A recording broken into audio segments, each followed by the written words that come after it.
It's your boy Bang, man. Back with another Boo Bang Theory.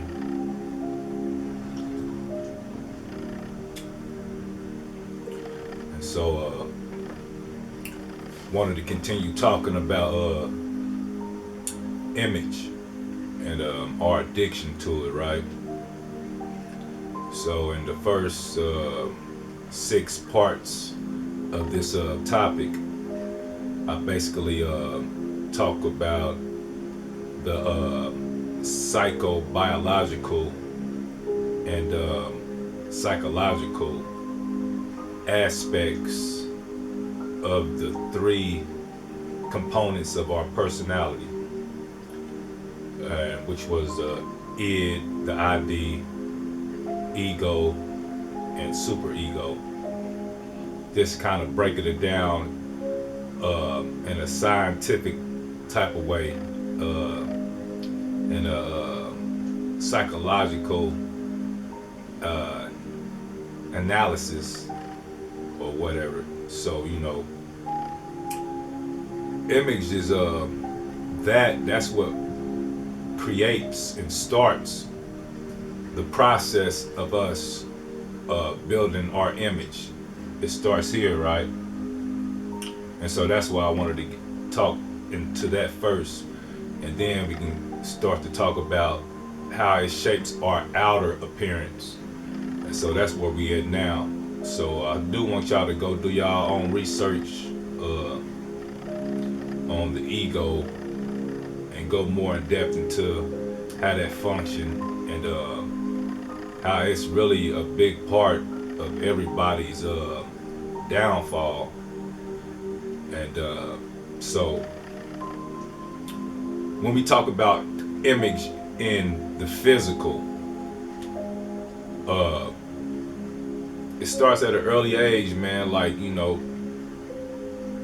the id, we born with the ID, but then we start to create our ego at age 3. And so when you thinking of, I think it's age 3. So when you thinking of, at age 3,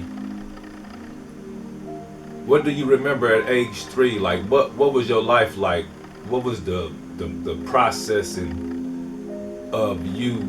Because like for me, I'm writing a book, right? And as I was writing, me in my from baby to infant stage, it was a lot of memories popping up, and I still ain't got all that out yet. But as you go through that process and remembering your past at that age, you start to unravel some things that may have, chances are, not may, but chances are, had some effect on how the person, on the effect on the person you are today. And so when I was thinking about it, like age 3, you really ain't doing too much. You just now learning different foods that you like. You can say no to some shit you don't like after you done tasted it before. You start to learning your taste buds and feel. You starting to be able to feel like, you starting to understand pain, and when you hurt yourself, you're starting to walk. You're able to walk, and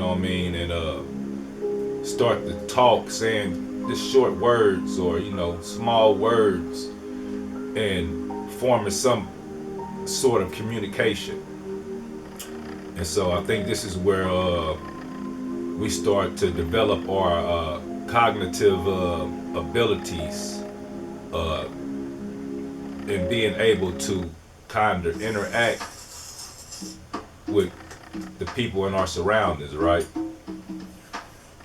And so you got to think at like age 3, you kind of not mocking, but you kind of imitating the people around you. the adults, or the people that's bigger than you or older than you, your siblings, you know, your parents. And then so I think at age 3 too, we start to be familiar with colors. And as you grow from age 3, and you age up until, like, say, from 1 to 10 years old, think about all the different things that you learned within that period of time, that first 10 years of your life. So like I said, at age 3, I think you start to learn, your taste buds, what type of foods you really don't like, out of the foods that you have experienced. And that's only a small variety of different foods at that age. So you still start to learn, like, nah, I don't like that taste, So you start to learn your taste buds. Taste buds. You start to,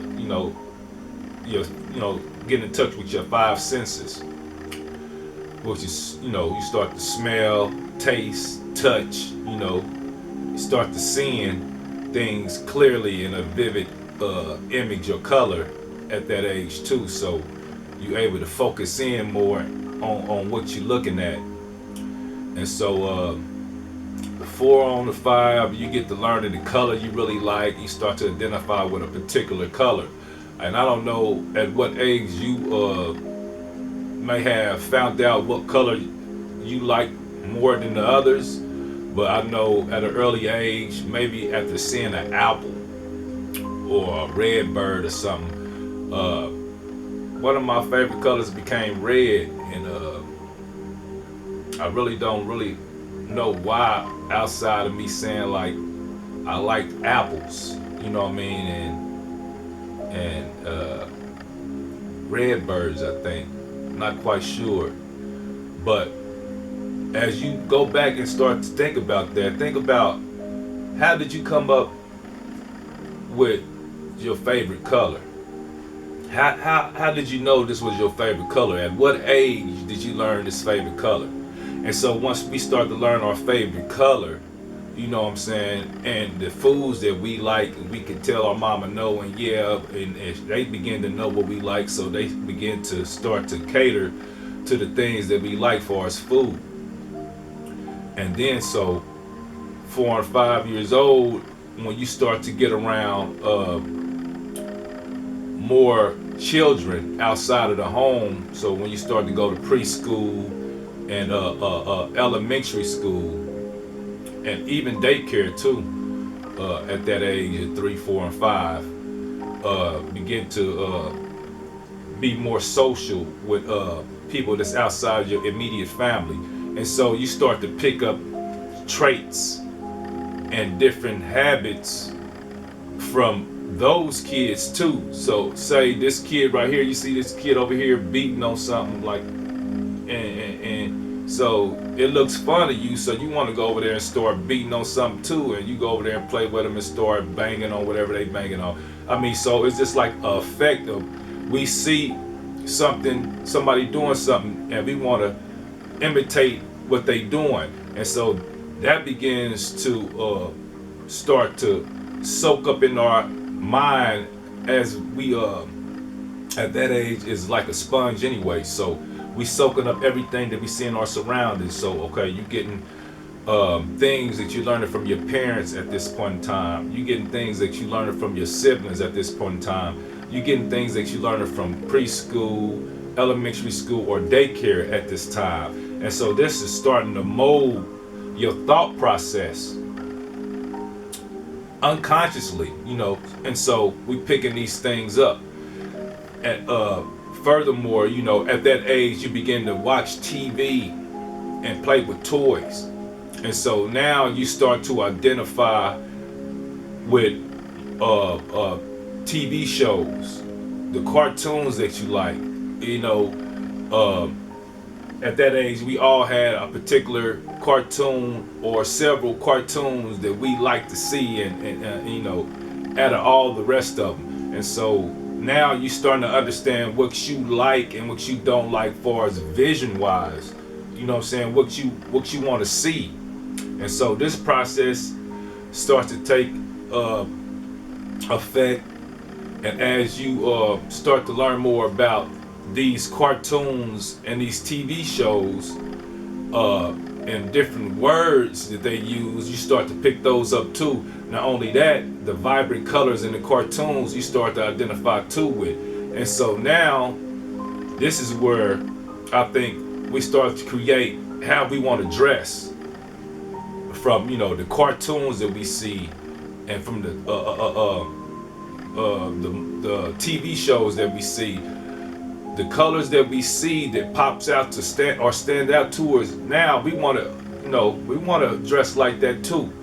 And so you start having your parents buying you the toys that is basically the cartoons that you watch. So they buy the cartoons in toy form. So now you play with these toys that you see visually in this television. Now you can play with these same images from the TV physically in your own hand. You start to identify with that, and now you know, your parents are buying you the clothing with these images on it, with these cartoons on it, or with these different figures on it. And so we all can identify with, like I said, a particular cartoon or several cartoons that we like at that age, from up to 3 to 5 and on up to 10. So from 1 to 10, like I said, but really from 3 to 10, that's when you really start to grasp and the things that you see around you, and understanding a little bit more of your surrounding. And so at that age, you know, you start getting the clothing with the cartoons on it, you know, your favorite cartoon characters. You start getting the toys, you know, that are your favorite cartoon characters. And this starts to create this image of who we are, because at between 5 and 10, a lot of kids now, they want to choose or pick out what they want to wear. You know, are they able to tell you or pick out or point out what they want to wear? And also, in some families, you know, at that age, 3 up into 10, or maybe 5 up into 10, when you can really kind of communicate more of what you like, say 5 to 10, your parents begin to take you shopping with them too. And some parents are letting these kids actually point out or pick out what they like, you know. I mean, and this is directive, you know, they directing or picking out several different items and showing them to the kid and letting the kid pick from those items. But these are the items that the parents know that the kid like or identify with. So we giving them an option, kids an option at that early age already to pick and choose their clothes. And so now we starting to form this particular habit of being able to choose what we like and dislike. And so as we grow closer up into the age of 10, and you getting into, you know, and you in elementary school, and all these different personalities that's learning from their parents and their surroundings, all bringing this mixture of different ideology and different characteristics and different attitudes and different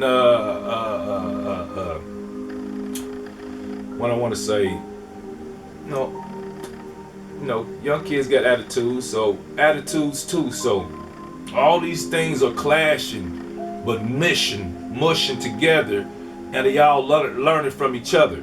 And so this is when we start to be influenced at an early age by our peers, unconsciously, you know what I mean? Because we young, we kids, we just doing what the other one doing because it look like it's fun, and we want, you know, this all about fun at that age. And so we all mimic and copycat each other at that age and do what the other one doing because it looks fun to us. So we go through that process, right?